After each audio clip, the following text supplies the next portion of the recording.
Good morning, everybody, and welcome to episode 007 of the Cedral Brief.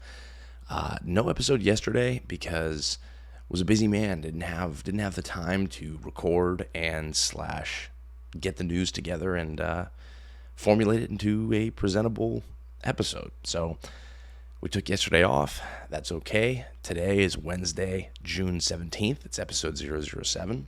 And as always, I'm Tyler, your host, and we've got some exciting things to talk about, some crypto stuff, some AI stuff.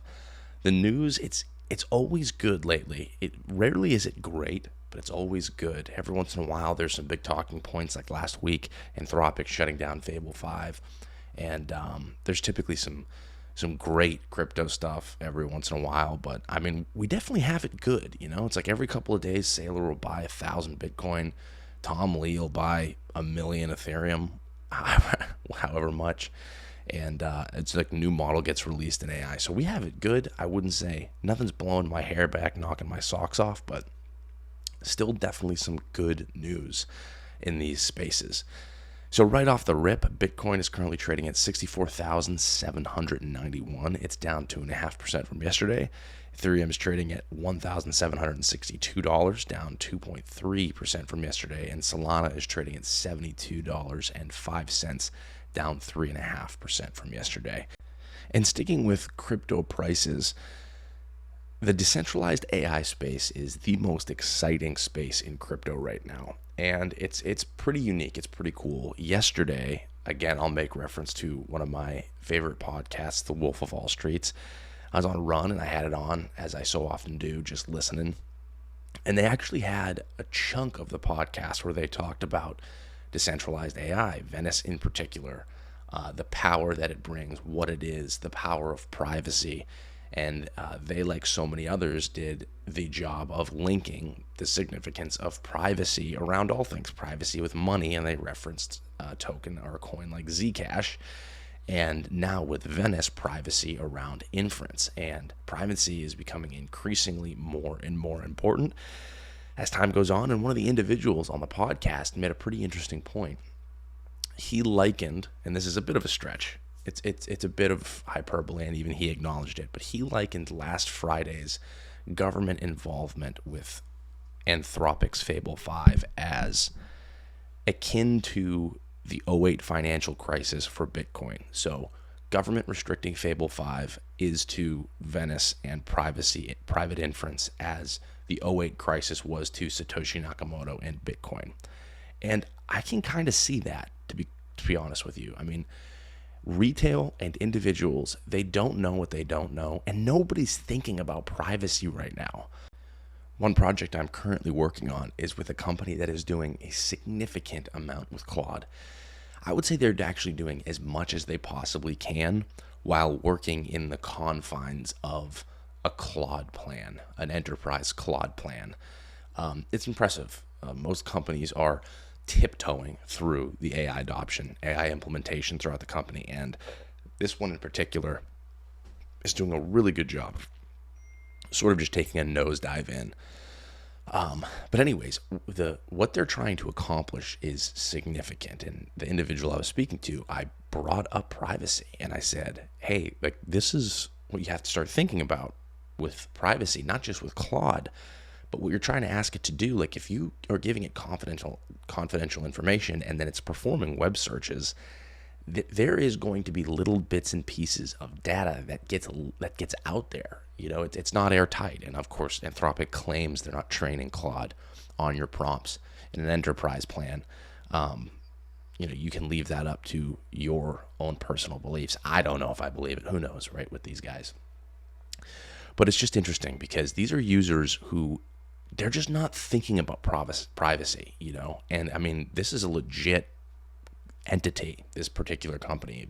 A lot of money, a lot of serious people, and they're just not thinking about privacy. So the time will come where businesses are and individuals are, and I think it will be much more seamless. I don't know what exactly it's going to look like, but a shameless plug for Cedral AI. I mean, it is built specifically for privacy, for companies and giving companies control. So you have control over all of your context.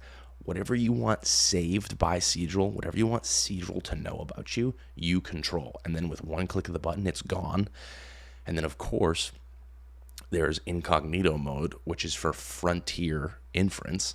And everything's saved in browser, so Cedral cannot see anything that you do. And then it's using Venice inference. So if you're using a private model like KimiK 2.6, which is probably one of the best models you can use. I haven't used 2.7, but yeah, let's just stick with 2.6. You can accomplish a ton of that. It's saved in your browser, so nothing is saved by Cedral. And of course, the prompts are private and anonymous.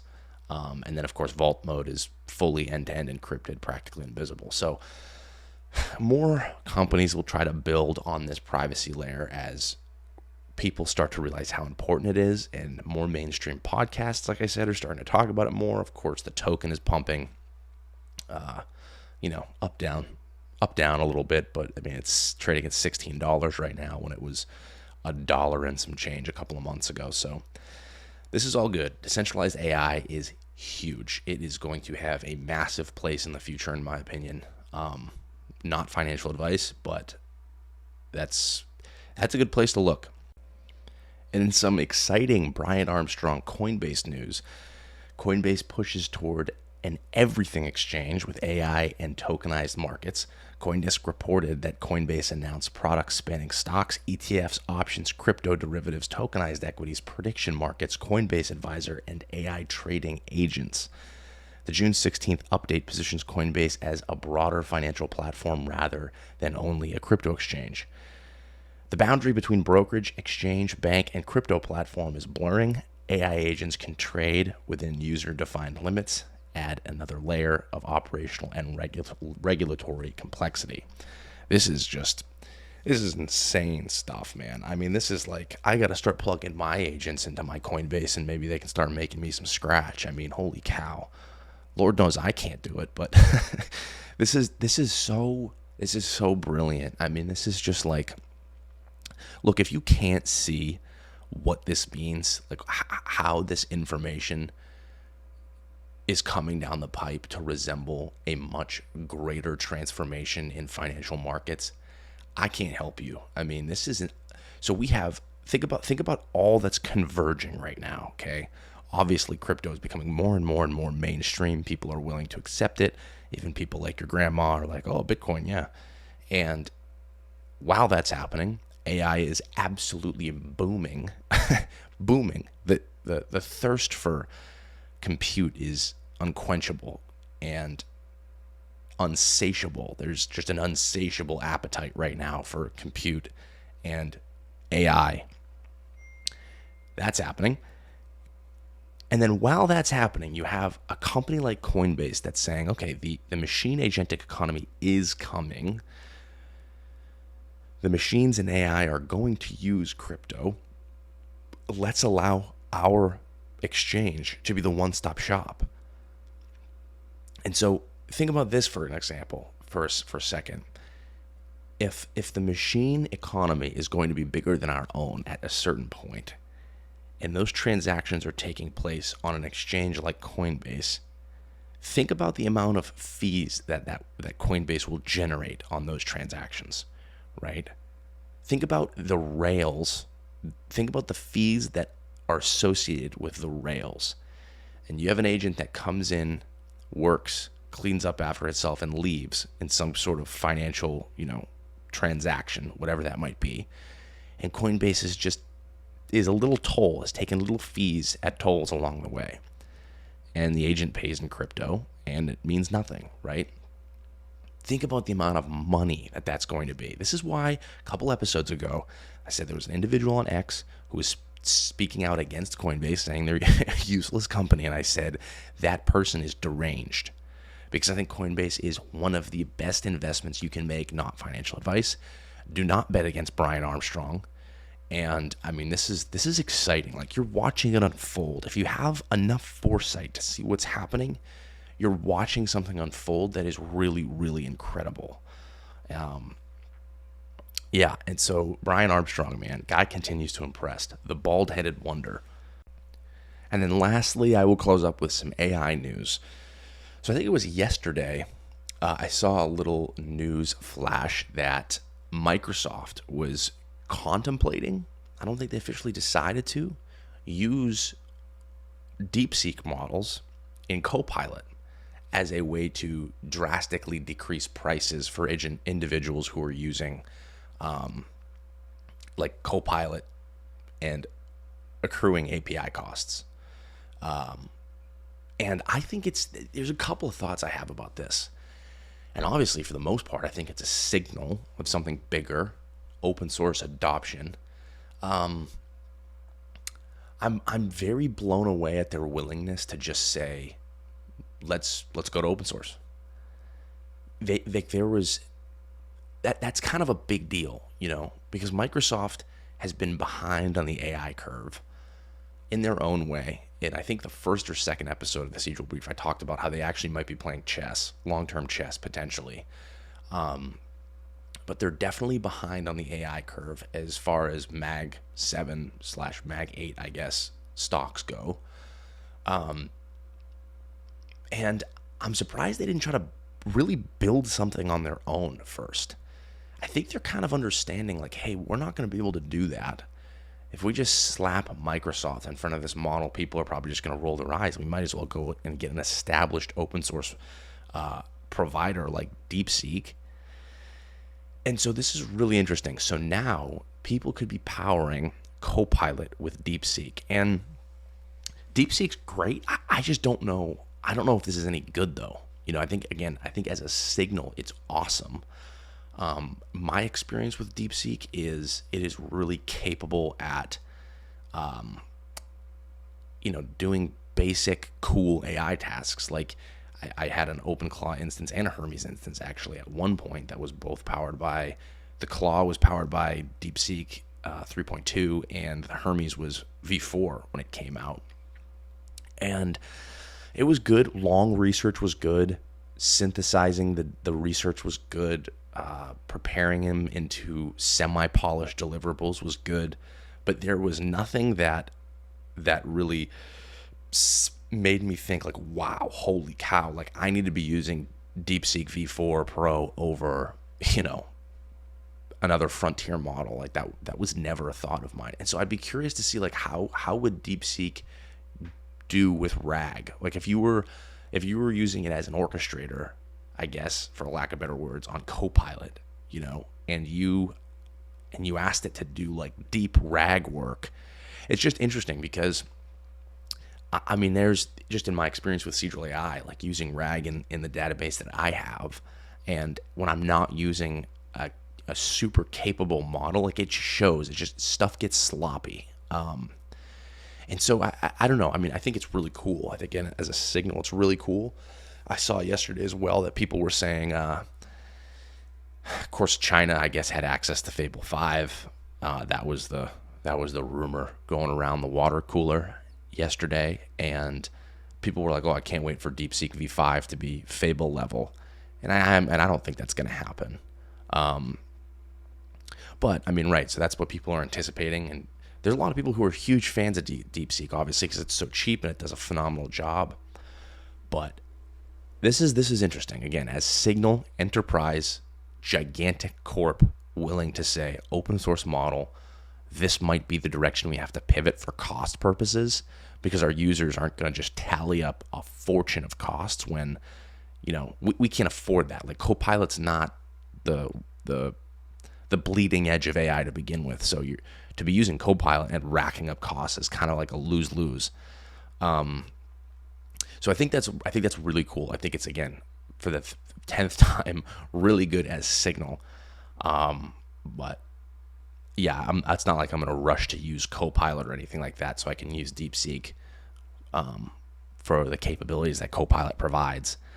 I will say though, I'm seeing right now, and again, I'm not an expert. I'm just not. I know a lot for where I'm at in my AI journey, but I comparatively to like the people I follow on X, I'm a student. Always And I'm always trying to learn because I don't walk into a Twitter room and think like I've got the secret sauce. Where I'm at with this stuff educationally, like I can't afford to be there, especially if I'm trying to give advice to someone. I need to constantly be learning. With that said, I've been seeing a lot of people talk about like GLM 5.2 and now the Kimi 2.7 code, and saying like this is better than Opus. This is better than Opus 4.8. Like this is essentially better than 5.5 at certain tasks. And I'm like, look, I haven't tried them yet, but I remember when it was, I think it was 5.1 or 5. I don't remember. I think it might have been just GLM 5 because this was a couple months ago. People were saying if you're not using like you can use GLM 5 for your OpenClaw for free essentially, and it's the best. And I was like, oh, okay, because at the time I was just hemorrhaging money on API costs. This was before 5.5 came out for OpenAI, and a max subscription gave me unlimited usage. And so I was like, I was eager to change to anything, and it was inoperable for OpenClaw. Like it didn't even work. And there might be people who are like, oh, well, you're using it wrong. Okay, if that's true, you have to understand, consider me the bleeding edge of retail. You know, I am the first quote unquote non-tech guy, non-computer science programmer, yada, yada, yada guy through the door with AI. Like I'm leading the charge for normies, if that gives you an idea of like my level of sophistication. You know, it's not like I've been in the AI space for 4 years learning. And because there's guys, of course, who aren't, you know, engineers, programmers, whatever, but they've been in the space for 4 years. I've been in the space for like 1.5, really. And so if I can't figure out how to use it, like literally nobody behind me can. And there's like 75% more than that, 90% of the world's behind me, you know? So it's like, that's not a good enough argument for why something isn't working. And so again, I used GLM5 for OpenClaw. It didn't work. And it was like the Chinese characters would come through based on simple tasks. And I would ask it. I have a mission control, I think like everybody else, hosted locally, where just all of my stuff is. It's a perfect way for all of my agents to kind of convene in one spot. And I asked it to do basic fixes of mission control, and it just wouldn't do it. It'd be like, okay, done. And I'd go back and nothing finished, nothing changed. Or it would just make it worse. So I've had disastrous experiences with open source models as my orchestrators. And I'm like, I'm not willing to try it again. You know, like if GLM 5.2 is amazing, I'm not willing to take my Hermes instance and just switch it to 5.2 from GPT 5.5. You know, like I'm not willing to do that. Like I will say the only model that I had even open source model that I had a remote amount of success with as an orchestrator was 2.6 KMK. It was okay, but there were times where it was inoperable. Like one of the things that I love to do, because it just makes the speed of things fly, is I was using Kimi through Venice, and at the time I was using my Venice API for like everything. And so I'd use it for Opus, I'd use it for Sonnet if I just needed like quick, efficient, cheaper work, like all kinds of stuff. And I would literally just say, switch to this, switch to this, switch to this, you know, and it's just super easy because I don't have to have 100 different provider keys. Don't need an Anthropic key, an OpenAI key, this key, that key. And it's, you know, obviously that's the power of the one key, but you're getting the privacy of Venice. So it's like, if you get the double win rather than just like using OpenRouter or something else. And so I had my Venice key, and it was currently on Kimi 2.6. And I was like, okay, switch to Opus. And he's like, I can't do that. And I was like, what do you mean you can't do that? Like, you've done it 1 billion times. And it's like, I can't do, like, that's not within my capabilities. I was like, whoa, what are you talking about? Like, you literally have done this 1,000 times as Sonnet, Opus, what have you. And I was like, okay, I restarted the gateway, because at this, I could have done it myself simply, but at this point I was like, no, I need to figure this out because I really don't want to give up on Kimi. And I restarted the gateway, everything came back. And I was like, switch to this. It's like, I can't do that. And I was like, okay, well, you know what? You're just wasting my time. And I just manually switched back to Opus and forgot about it. And so, a long story short, I love open source models. And I cannot wait more than anybody when they are actually as good as frontier stuff. I can't wait. And again, this is the analogy I used a couple episodes ago as well. There are people in sports who own sports cars and say very often, you need to know how to drive a sports car to really use a sports car. And it's kind of the same with AI. I kind of feel like you got to really know the AI inside and out to really get the most out of it. I mean, I see people talking about Nematron 3 like it's the greatest thing since sliced bread on X. And that, like, the amount, like, they'll show the demonstrations of here's what Nematron built versus like Opus 4.8, and it's like better with Nematron. It's like, dude, I don't know the AI witchcraft you got going on and how you're doing that. I can't do that. Like, I've got too many irons in the fire to spend the next 2 months becoming an expert on open source local AI to be able to perform the way that you're performing. Like, so for now, it's the frontier guys for me. And I don't see open source. They're still there. Like, GLM 5.2 is probably as good as, like, I don't know, maybe GPT 5.4.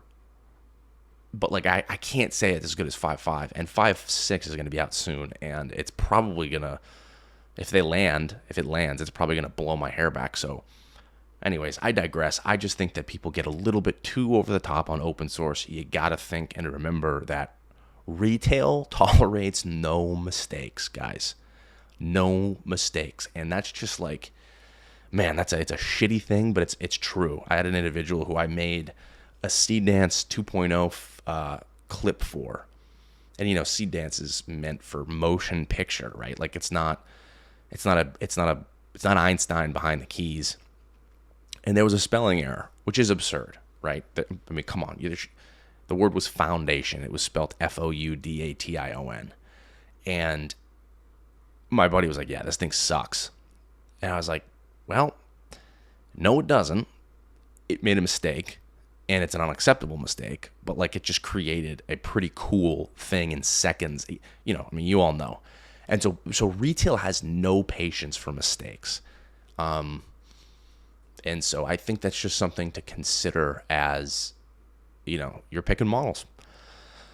But that's really going to do it. I covered a little bit today, kind of rambled per usual. This is episode 007 of the Cedral Brief. If you tuned into this, thank you so much. One of the things I want to do is, I know this is, I'm getting single digits viewers, but if you're watching this and you have Cedral is kind of on your radar, you're aware of Cedral Advisor, you're aware of Cedral AI, you're listening to the Cedral Brief, if you DM me, shoot me a DM, and I would love to give you just full access, obviously for free, including API charges, to the max subscription of Cedral AI. So that's the max plan. I think it's typically $30 a month. It gets you access to some of our best modes like Canvas. Obviously, you're getting the full privacy stack, the incognito mode, all that stuff. But you get Canvas, you get the opportunity to run a dedicated agent, and I'd even spin you one up for free. It's pretty straightforward. Dedicated agents are hosted on Akash. It's a Hermes instance on Akash, and you talk to it through the Cedral AI backdoor. It's a pretty cool feature. It's still being tuned. I'd say it's still kind of in beta. And so if you DM me, I mean, the whole thing's going to be free. You'll get free API costs. You'll get free dedicated agent. You'll get free Mac subscription. So really, you can go to town on the portal. You can create a workspace for yourself. If you're a business, you get the company workspace. If you're an individual, you get the individual workspace. Both are pretty cool.